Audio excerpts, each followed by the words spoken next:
আসসালামু আলাইকুম, কি অবস্থা আপনাদের? বেশ কয়েক বছর ধরে আপনারা সেই তুফান থেকে তাণ্ডব, তারপর হচ্ছে বরবাদ, তারপর হচ্ছে ফাইনালি এখন নতুন আরেকটা মুভি তো হচ্ছে সাইনিং করছে শাকিব খান। বেশ কয়েক বছর ধরে তার ভক্তদের হচ্ছে একটাই চাওয়া, সেটা হচ্ছে পাকিস্তান থেকে একটা নায়িকা আনা হোক। সো আজকে হচ্ছে চ্যানেল আই অনলাইন শাকিব খানের নেক্সট প্রজেক্টের নায়িকার ব্যাপারে একটা হচ্ছে কি সংবাদ প্রকাশ করছে, যেখানে হচ্ছে মধুমিতা সরকার এবং পাকিস্তানি একজন নায়িকার কথা বলা হয়েছে। সো চলেন আমরা কথা বলি ওই বিষয় নিয়ে। শাকিব খানের সাথে বরাবরই তার ভক্তরা হচ্ছে কি একজন পাকিস্তানি নায়িকা চাই। এই নায়িকাটা যদি তাদের একজন ফেভারিট নায়িকা হয়, হানিয়া আমির অথবা কি দুরি ফিশান, তারপর হচ্ছে ইয়ামনা জাইদি আছে, সজল আলী আছে, আরো বেশ কয়েকজন আছে, যেই নায়িকাগুলো হচ্ছে তাদের নাটক এবং তাদের অ্যাক্টিং দিয়ে বাংলাদেশের যে দর্শকগুলো আছে এই দর্শকদের মনে হচ্ছে কি জায়গা করে নিছে। সো ওই ফেভারিট নায়িকাদের থেকে যদি একজন কি শাকিব খানের বিপরীতে নেওয়া হয় তার নেক্সট প্রজেক্টে, তাহলে ব্যাপারটা কেমন হয়?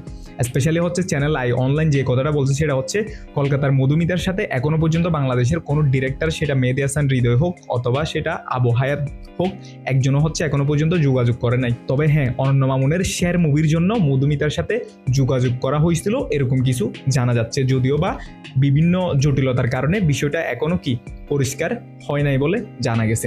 তবে অন্যদিকে পাকিস্তানে শাকিব খানের তুফান মুভি রিলিজ হওয়ার পর পাকিস্তানের যে দর্শকগুলো আছে, দর্শকের মনে খুব ভালো একটা কি জায়গা করে নিছে শাকিব খান। সেই প্রেক্ষাপটে এখন নেক্সট যে প্রজেক্টটা আসতেছে, এই প্রজেক্টে পাকিস্তানি নায়িকা নেওয়ার জন্য অথবা পাকিস্তানি নায়িকা নেওয়ার বিষয়ে খুব জোরালো কথাবার্তা চলতেছে বলে এরকম কিছু কি জানা গেছে। এখন আপনাদের মনে একটা প্রশ্ন আসতে পারে, ওই নায়িকাটা হইতে পারে কে? এখন আপনাদের তো নিজস্ব একটা কি পছন্দের কি আছে, তালিকা আছে, যে পছন্দের মধ্যে কি হানি আমির থাকতে পারে, দুরে ফিশান থাকতে পারে, সজল আলী থাকতে পারে, তারপর হচ্ছে আপনার ইয়ামনা জাইদি থাকতে পারে, আরো বেশ কয়েকজন আছে যাদের নাম হচ্ছে এই তালিকার মধ্যে প্রথমেই থাকবে। এখন দেখার বিষয় হচ্ছে কোন নায়িকাটা হচ্ছে কি শাকিব খানের বিপক্ষে অভিনয়ের জন্য শেষ পর্যন্ত সিলেক্ট করা হয়। তবে এই বিষয়ে শাকিব খানকে যখন জানানো হয়েছে এরকম দেখতেছি পাকিস্তানি নায়িকা, তিনি নিজেও হচ্ছে এই বিষয়ে একমত প্রকাশ করছে, বিকজ ইতিমধ্যে জানে হচ্ছে পাকিস্তানি যে নায়িকাগুলো আছে তারা তাদের অ্যাক্টিং, তারা তাদের হচ্ছে যে অভিনয়টা দিয়ে বাংলাদেশের যে দর্শকগুলো আছে, মুভির লাভার বলেন তারপর নাটক বলেন, তাদের মনে হচ্ছে ইতিমধ্যে জায়গা করে নিছে।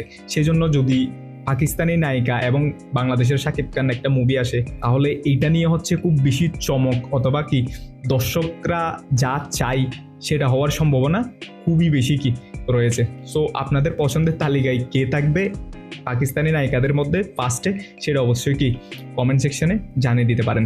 আর অনন্য মামুনের শের মুভির জন্য মধুমিতার সাথে কন্ট্যাক্ট করা হয়েছিল এরকম কিছু জানিয়েছে। এখন শেষ পর্যন্ত দেখা যাক অনন্য মামুন ভাইয়ের মুভিতে কি মধুমিতা থাকে নাকি অন্য কেউ থাকে, এবং এই যে নেক্সট প্রজেক্টটা আসতেছে আগামী ঈদে, এই প্রজেক্টটাতে কি পাকিস্তানি নায়িকা থাকে নাকি হচ্ছে কি ইন্ডিয়ান নায়িকা থাকে। যদিও বা যতদূর জানি হচ্ছে কালা জাহাঙ্গীর এই যে মুভিটা, এই মুভিটার কিন্তু এখনো কি নামকরণ হয় নাই। কালা জাহাঙ্গীর মুভি দিয়ে হচ্ছে আমরা যারা ভিডিও তৈরি করতেছি সবাই কিন্তু এই নামটা ইউজ করতেছি। এই মুভিটাতে হচ্ছে কি বেশিরভাগ শুটিং যদি দেশে হয়, আবার দেশের বাইরে আপনার ইন্ডিয়া ছাড়া যদি অন্য কোথাও শুটিং হয় তাহলে হচ্ছে নায়িকা পাকিস্তানি নায়িকা নেওয়া সম্ভব। যদি আপনার ইন্ডিয়াতে শুটিং হয় তাহলে পাকিস্তানি নায়িকা তো ইন্ডিয়াতে এলাও না। সেই ক্ষেত্রে আপনার এই বিষয়টাও হচ্ছে কি খেয়াল রাখতে হবে, যদি ইন্ডিয়াতে শুটিং করেন আপনারা তাহলে পাকিস্তানি নায়িকা নেওয়া পসিবল না। হ্যাঁ, আপনারা নিতে পারেন যদি আপনার নায়িকার কোনো প্রশ্নের শ্যুট যদি ইন্ডিয়াতে না থাকে, অবশ্যই নায়িকার শ্যুট তো কি যদি ওরকম কিছু হয় তাহলে অবশ্যই নায়িকার শ্যুট তো থাকার কথা। এখন হচ্ছে সময় বলে দিবে কি ইন্ডিয়ানে নাকি পাকিস্তান নাকি হচ্ছে বাংলাদেশি নায়িকা থাকতেছে। সেটা আপনাদের পছন্দের নায়িকাকে সেটা হচ্ছে কি কমেন্ট সেকশনে জানিয়ে দিতে পারেন। সো আমার ইউটিউব চ্যানেলে যদি আপনারা কেউ নতুন হয়ে থাকেন অবশ্যই সাবস্ক্রাইব করবেন।